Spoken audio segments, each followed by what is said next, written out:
बिस्मिल्लाहिर्रहमानिर्रहीम। Welcome back to my channel मनोराना। तो आज मैं आप लोगों के लेके आई हूँ, जैसे कि शादी फंक्शन पे आप कहीं पे भी मतलब सेम ईयर ड्रेसेस, माँ बेटी दोनों एक जैसे बच्चों को और खुद के माँ मतलब मदर्स खुद के वो ड्रेसेस कैरी कर सकते हैं। तो आप लोग यहाँ से आइडिया लगा सकते हैं इस चीज़ को देखकर।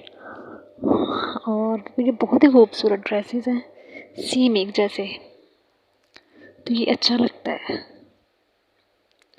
तो मैं आज आपके लिए यही लेकर आइडिया आई हूँ कि एक जैसे ड्रेसेस कैरी करना का आइडिया। तो प्लीज़ इसलिए मेरा चैनल सब्सक्राइब कीजिए, ये आप लोगों का प्यार होता है हमारे लिए। तो thank you so much. Like और शेयर भी कीजिएगा। वीडियो को एंड तक देखिए, मैंने बहुत प्यारे खूबसूरत डिज़ाइनिंग चॉइस किए हैं आप लोगों के लिए।